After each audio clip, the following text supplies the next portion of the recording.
சீனாவினுடைய இலங்கைக்கான தூதுவர் ஜி ஜென்காங் மற்றும் அவரது தூதுக்குழுவினர் இலங்கையினுடைய வடக்கு மற்றும் கிழக்கு பகுதிகள், அதாவது தமிழர் தாயக பகுதிகளுக்கு கடந்த வாரத்தில் விஜயம் ஒன்றை மேற்கொண்டார்கள். இந்த விஜயத்தை முடித்துக் கொண்டதன் பின்னர் சீன தூதுக்குழுவினர் வெளியிட்டிருக்கக்கூடிய கருத்துக்களும் சர்வதேச அளவிலும் பிராந்திய அளவிலும் பல்வேறுபட்ட தரப்பினருடைய கவனத்தை ஈர்த்திருக்கின்றது. அப்படியாயின் இந்த சீன தூதுக்குழுவினர் அல்லது சீனா சார்ந்த பிரதிநிதிகள் இலங்கையினுடைய வடகிழக்கு பகுதிகள், தமிழர் தாயக பகுதிகளுக்கு இதுக்கு முதல் அவர்கள் எந்த விஜயத்தை மேற்கொள்ளவில்லையா? இம்முறை மேற்கொண்ட இந்த விஜயம் எதற்காக முக்கியத்துவப்படுத்தப்படுகிறது? அவ்வாறு இந்த விஜயத்தில் நடைபெற்ற விடயங்கள் என்ன என்பதை நாங்கள் இந்த காணொலி பதிவில் பார்க்கலாம்.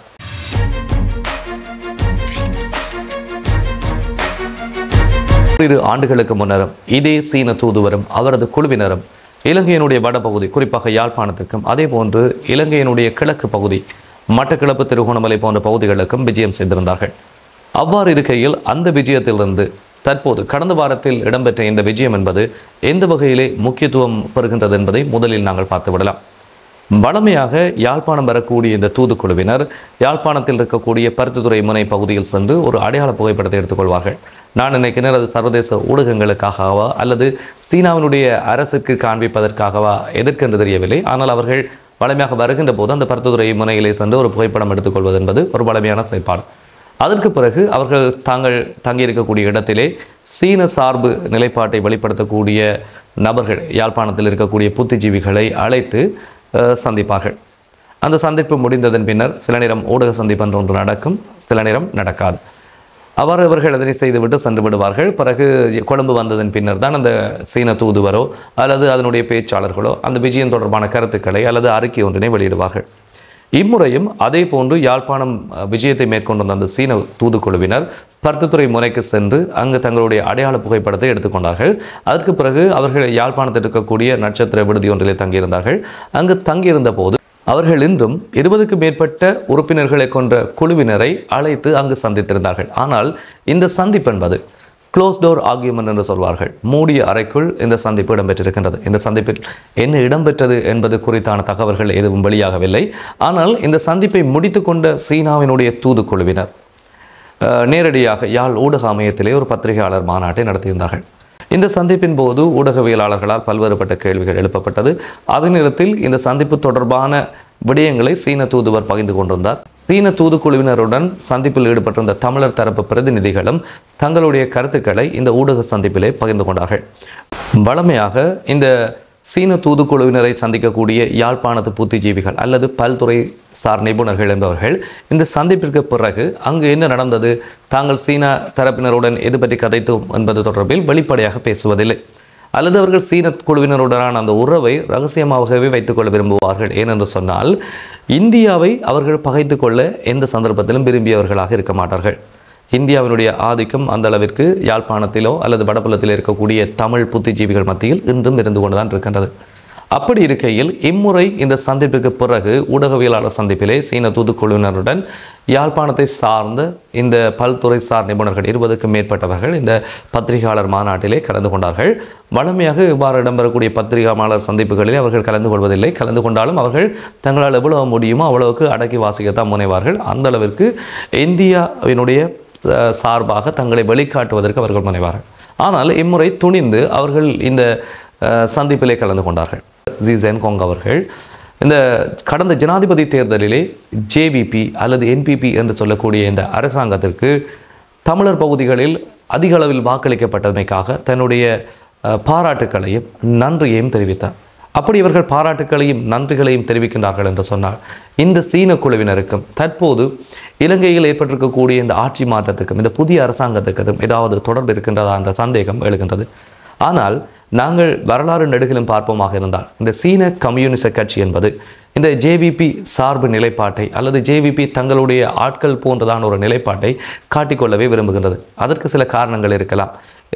ஜேவிபி என்பது ஒரு இடதுசாரி கட்சி, கம்யூனிசம் பேசுகின்ற ஒரு கட்சியாக இருப்பது ஒரு காரணமாக இருக்கலாம். அல்லது இந்த சீன கம்யூனிச கட்சியுடன் அவர்கள் கொண்டிருக்கக்கூடிய நீண்டகால உறவாக இருக்கலாம். அதனை சீனா அல்லது சீனாவினுடைய தூதுக்குழு யாழ்ப்பாணத்தில் வெளிப்படுத்தி இருக்கின்றது.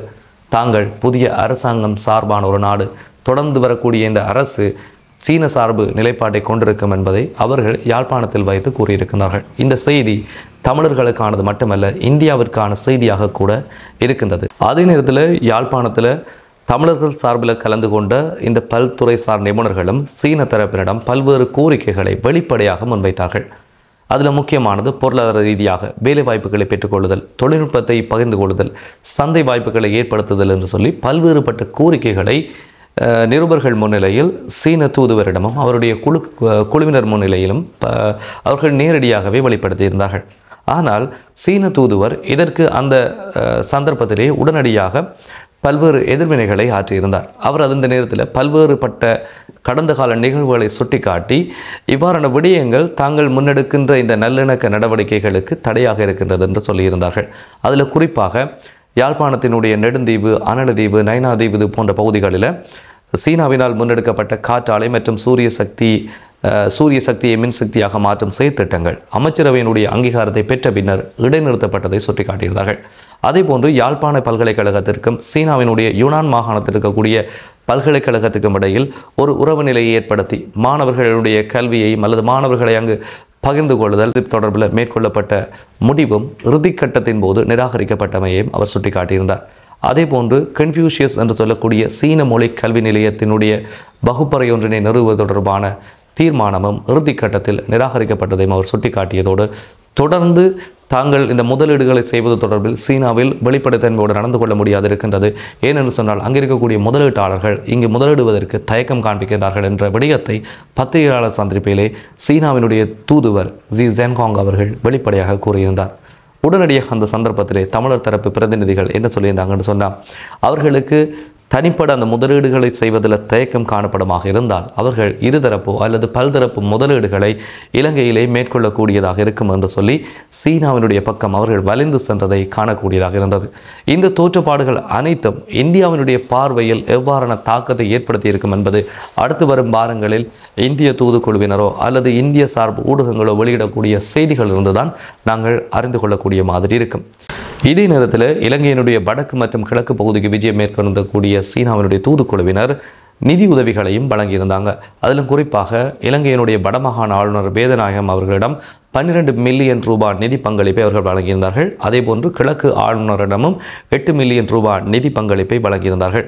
கிழக்கு மாகாணத்துக்கு சென்று அங்கு ஆளுநருடனான சந்திப்பை நிறைவு செய்து அங்கு தங்களுடைய நிதி பங்களிப்பையும் நிறைவு செய்த பின்னர் வடபகுதிக்கு வளமையாக விஜயம் செய்கின்ற போது பருத்தித்துறை முனைக்கு செல்வது போன்று கிழக்கு மாகாணத்துக்கான தங்களுடைய விஜயத்தின் போது ஒவ்வொரு முறையும் அவர்கள் சீனன்குடாவிற்கு விஜயம் செய்வது என்பது வழக்கமான ஒரு செயல்முறையாக இருக்கின்றது. அவ்வாறு சீனன்குடா பயணத்தையும் நிறைவு செய்த அவர்கள் மட்டக்களப்பினுடைய கரையோர கிராமங்களில் ஒன்றான களுவாங்கணி பகுதிக்கு விஜயத்தை மேற்கொண்டிருக்கிறார்கள். அங்கு அவர்கள் விஜயத்தினை மேற்கொண்ட போது 100க்கும் மேற்பட்ட மீனவ குடும்பங்கள் அங்கு வந்த சீன தூதுக்குழுவினர்களுக்கு பட்டாசு கொளுத்தி அமோகமான ஒரு வரவேற்பை வழங்கியிருக்கிறார்கள். இந்த வரவேற்பை சீனா தன்னுடைய பீப்புள் டு பீப்புள் கனெக்டிவிட்டி என்ற மூலோபாயத்துடன் பொருத்தி பார்க்கின்றது. இந்த வரவேற்பு என்பது சமூக ஊடகங்களிலும் சரி, அதே போன்று சர்வதேச ஊடகங்களிலும் முக்கியமான ஒரு இடத்தை பிடித்திருக்கின்றது. இது சீனாவினுடைய அண்மை கால இலங்கைக்கான உறவில், குறிப்பாக தமிழர்களுடனான உறவில் ஒரு முக்கியமான பங்காக பார்க்கப்படுகின்றது. இந்த பகுதிக்கு விஜயம் செய்த சீன தூதுக்குழுவினர் அந்த பகுதியில் மக்களுக்கு கிட்டத்தட்ட 4 மில்லியன் அளவிலான நிதி பங்களிப்பையும் நிதி உதவிகளையும் வழங்கியிருந்தார்கள். இந்த களுவாங்கணி பகுதியிலே சீனா ஒரு வீட்டு திட்டம் ஒன்றை வழங்குவதற்கான முன்னேற்பாட்டு திட்டங்களுடன் அதற்கான முனைப்பில் இருக்கின்றது. அதே போன்று இதே பகுதியில் அவர்கள் கடல்சார் சுற்றுலாத்துறை தொடர்பான அபிவிருத்தி பணிகளை ஒரு கட்டமைப்பை மேற்கொள்வதற்கு ஒரு முயற்சியை மேற்கொள்கின்றார்கள் என்கின்ற ஒரு கதையும் பரவலாக இருக்கின்றது. அவ்வாறு இருக்கையில் இந்த களுவாங்கணி பகுதிக்கான சீன தூதுக்குழுவினருடைய விஜயம் என்பது முக்கியத்துவம் வாய்ந்த ஒன்றாக பார்க்கப்படுகின்றது. இந்த களுவாங்கணி பகுதியில் அவர்கள் தங்களுடைய விஜயத்தை முடித்துக்கொண்டு மீண்டும் யாழ்ப்பாணத்தில் மேற்கொண்டது போன்று கிழக்கிலும் பல்துறை சார் நிபுணர்களுடனான சந்திப்பை மேற்கொண்டார்கள். இந்த பல்துறை நிபுணர்களுடனான சந்திப்பில் யாழ்ப்பாணத்தில் வைக்கப்பட்டது மாதிரி பல்வேறுபட்ட கோரிக்கைகள் சீன தரப்பிடம் வைக்கப்பட்டது. இந்த நேரத்தில் யாழ்ப்பாணத்தில் அவர்கள் சில காரணங்களை சொல்லி ஏற்கனவே எங்களுக்கு கிடைக்கப்பெற்ற பாதகமான அந்த அனுபவங்களை கொண்டு நாங்கள் இவற்றை செய்ய முடியாது இருக்கின்றது என்று மறுத்த சீன தூதுவர் கிழக்கில் அவ்வாறான ஒரு மறுப்பை செய்யலை, அவற்றை செய்யலாம் என்று சொல்லி அந்த கோரிக்கைகளுக்கு ஒரு கிரீன் சிக்னலை வழங்கியிருக்கிறார். எனவே கிழக்கில் அடுத்தடுத்து வரக்கூடிய காலப்பகுதிகளில் சீனாவினுடைய அபிவிருத்தி திட்டங்கள் அல்லது சீனாவினுடைய செயற்திட்டங்கள் முன்னெடுக்கப்படுவதற்கான வாய்ப்புகள் அதிக அளவில் இருக்கின்றது. இப்பொழுது நாங்கள் இந்த விஷயத்தை இந்தியாவோடு பொருத்தி பார்க்கிறதுன்றது மிக முக்கியமான ஒரு விஷயமா இருக்கும். யுத்தம் இடம்பெற்ற காலப்பகுதியிலும் சரி, சுதந்திரத்துக்கு பின்னான இலங்கையினுடைய காலப்பகுதியிலும் சரி, இலங்கை பல்வேறுபட்ட அனர்த்தங்களை ஆபத்துக்களை சந்தித்திருந்த காலப்பகுதியிலும் சரி, இந்தியாவானது தன்னுடைய நலன்களை தாண்டி பல்வேறுபட்ட உதவிகளை இலங்கைக்கு செய்து வந்திருக்கக்கூடிய ஒரு நாடு. குறிப்பாக உண்மையிலே இலங்கையில் இருக்கக்கூடிய மக்கள் பெறுகின்ற அடிப்படை வசதிகள், அடிப்படை வாழ்வாதாரத்தை விட கீழ்த்தரமான நிலையில் கீழ்மட்டத்தில் இந்தியாண்ட பல்வேறு பகுதிகளில் இருக்கக்கூடிய மக்கள் இருக்கின்றார்கள் என்பதுதான் நிதர்சனமான உண்மை. இலங்கையில் இருக்கக்கூடிய மக்களுக்கு கிடைக்கக்கூடிய வசதி வாய்ப்புகளை விட குறைவான தாழ்நிலையில் இருக்கக்கூடிய மக்கள் இந்தியாண்ட பல்வேறு பகுதிகளில் இருக்கிறாங்க.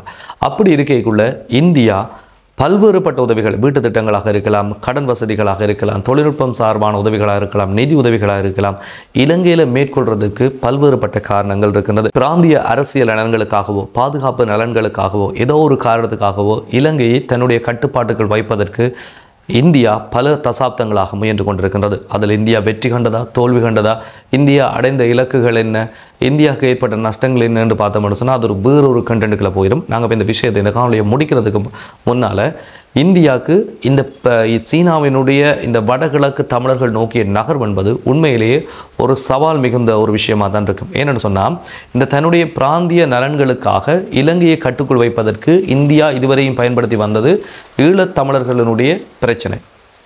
இந்த பிரச்சனையிலிருந்து இந்தியாண்ட கை நழுவி சீனாவினுடைய கை இறுக்கம் அடைகின்றதா என்பது தொடர்பாக இந்த சீன தூதுக்குழுவினருடைய வடகிழக்கு விஜயம் என்பது அமைந்திருக்கின்றது.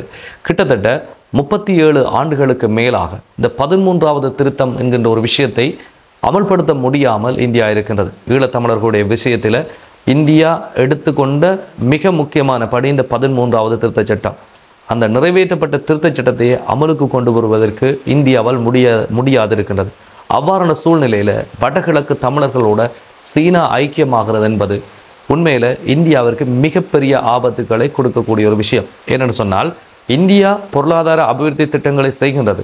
அரசியல் ரீதியான கட்டமைப்புகளை கொண்டு வந்து தென்னிலங்கைக்கும் ஈழத்தமிழ் அமைப்புகளுக்கும் இடையில், அரசியல் கட்சிகளுக்கும் இடையில் அல்லது ஈழத்தமிழர்களுடைய பிரதிநிதிகளுக்கும் இடையில் பல்வேறு இணக்கங்களை கொண்டு வர முனைகின்றது. ஆனால் இதற்கெல்லாம் ஒரு குறிப்பிட்ட கால அவகாசம் எடுக்கின்றது. ஏற்கனவே நான் குறிப்பிட்டது போல இந்த நிறைவேற்றப்பட்ட 13வது திருத்த சட்டத்தை அமல்படுத்துவதற்கே அதற்கு 37 ஆண்டுகள் போதுமானதாக இல்லாமல் இருக்கின்றது. இந்த நிலையில் ஈழத்தமிழர்கள் உடனடியாக எக்கச்சக்கமான நிதி பங்களிப்பையும் அதே நேரத்தில் அரசியல் ரீதியில் எந்த உதவிகள் தேவைப்பட்டாலும் இறங்கி நின்று செய்கிறதுக்கு தயாராக இருக்கிற சீனாவை நோக்கி நகரக்கூடிய ஆபத்து இந்தியாவுக்கு இருக்கின்றது. எனவே இந்தியா இந்த விஷயத்தை நிச்சயமாக கவனத்தில் எடுத்திருக்கும். இது தொடர்பான எதிர்வினைகளை இந்தியா எவ்வாறு ஆற்றப்போகின்றது என்பது அடுத்து வரக்கூடிய வாரங்களில் தெரியும். அவ்வாறான விடயங்கள் வெளிவருகின்ற போது அது தொடர்பான பதிவொன்றுடன் மீண்டும் உங்களை சந்திக்கின்ற வரை உங்களிடமிருந்து விடைபெற்றுக் கொள்கின்றேன். நன்றி, வணக்கம்.